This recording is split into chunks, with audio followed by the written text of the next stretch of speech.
تو زیادہ جو فنڈر بننے کی کوشش کرتا ہے نا برباد وہی ہوتا ہے. سمجھ رہے ہیں؟ وہ مثال دی جاتی ہے نا, بارش سے بھاگا اور پرنالے کے نیچے کھڑا ہو گیا. تو یہ ایک اعتراض سے نکل کے بھاگ رہے ہوتے ہیں, لیکن جس طرف جاتے ہیں وہ اس پہ درجنوں اعتراضات.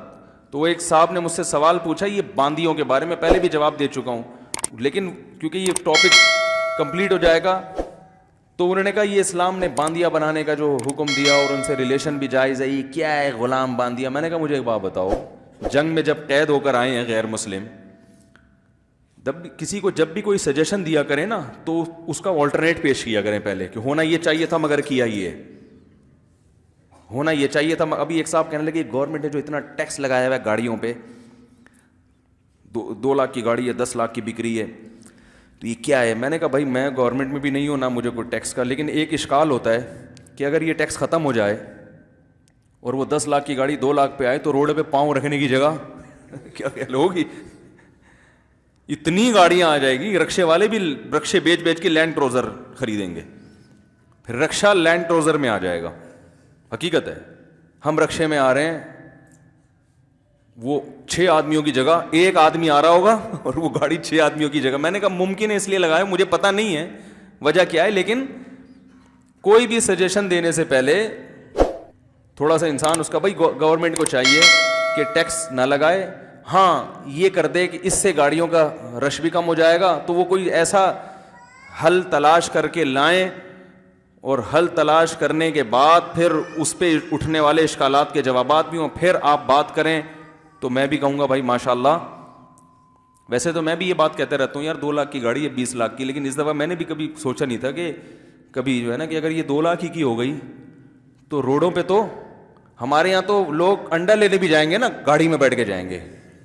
پیدل چلنے کا تو ویسے بھی ختم ہو رہا ہے نا, یعنی کسی کو واش روم بھی جانا ہوگا گاڑی میں بیٹھ کے جائے, بلکہ گاڑی میں ہی بنوا لے گا واش روم.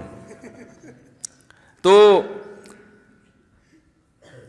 کوئی متبادل تو ہو نا کیا. ہاں میں باندیوں کی بات کر رہا تھا. میں نے کہا مجھے ایک بات بتاؤ, اسلام جب دنیا میں آیا تو غلام بادیوں کا تو پہلے سے رواج تھا, وہ اسلام نے نہیں لایا, وہ تو پہلے سے چل رہا تھا رواج. اب اسلام میں حکم یہ ہے کہ بھئی جب جہاد ہوا, لڑائی ہوئی, دشمن کے مرد بھی قبضے میں آئے, عورتیں بھی قبضے میں آئیں, اب آپ کے پاس کتنے آپشن ہیں, یا تو ان کو چھوڑ دو ایسے ہی, تو پھر پکڑا کیوں تھا جب چھوڑنا ہی تھا آپ نے, وہ جنگ اور لڑائی کا فائدہ کیا جب ان کو ایسے ہی چھوڑنا تھا آپ نے. دوسرا آپشن آپ کے پاس یہ ہے کہ ان کو جیل کی سلاخوں کے پیچھے ڈال دو جیسے ڈالا جاتا ہے.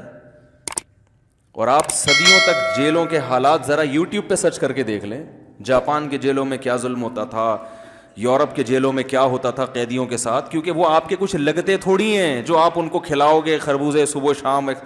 ایسے ان قیدیوں پہ یہ جو آج کل بڑی ویکسینیشن اور دوائیں ایجاد ہوئی ہیں نا, جو ہم کھا رہے ہیں, ڈپریشن کا علاج ہو رہا ہے, یہ پہلے جنگی قیدیوں پہ تجربے کیے گئے ہیں اور انتہائی اذیت ناک موت سے ان کو دوچار کیا گیا ہے. بڑے بڑے جنگی قیدیوں پہ دنیا تجربے کرتی رہی ہے. ایسے تجربے ہوئے کہ یہ والی دوا سے انسان جاگتا ہے تو فلاں قیدی کو کھلا کے دیکھو کتنے دن تک جاگتا ہے. اس بیچارے کو 1 ہفتے جگایا, وہ دماغی توازن کھو گیا, وہ سر دیواروں سے مار رہا ہے, چیخا, وہ مر گیا. کوئی بات نہیں, مر گیا تو انداز ایک رپورٹ تیار ہو گئی کہ اس دوا کے سائیڈ افیکٹ میں یہ کہ 1 ہفتہ اگر کھائی جائے تو بندہ مر جاتا ہے, نہ کوئی کیس بنے گا. یہ تجربے ہوئے قیدیوں کے اوپر, بہت اذیت ناک جو ہے نا مراحل سے جنگی قیدی گزرتے رہے ہیں. تو اسلام اگر قیدیوں کی یہ کہتا کہ جیلوں میں ڈال دو تو کیا پرسان حال ہوتا ان کا, کیا حالات ہوتے ان کے.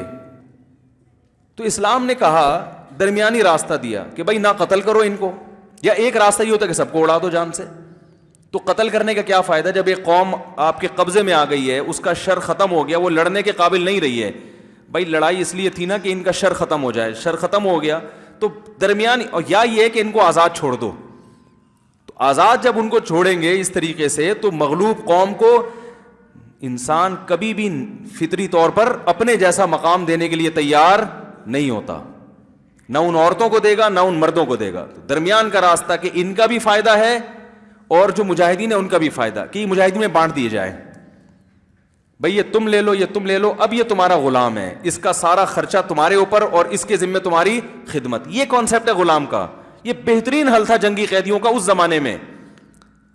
اور اسی میں جب باندیاں دی جائیں گی تو یہ عجیب بات ہے, ایک باندی کسی کے حوالے کر دی مگر اس کو ریلیشن قائم کرنے کی اجازت نہیں ہے, جبکہ وہ اس کی لگتی کچھ بھی نہیں. اس سے معاشرے میں زنا پھیلے گا.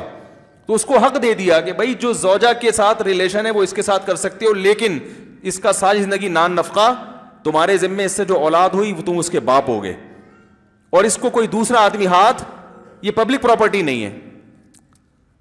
تو میں نے کہا بھائی اس کے علاوہ آپ کے ذہن میں اگر کوئی اور ایسا حل ہے جو اسلام کو اس وقت اختیار کرنا چاہیے تھا تو پلیز آپ بتا دیں.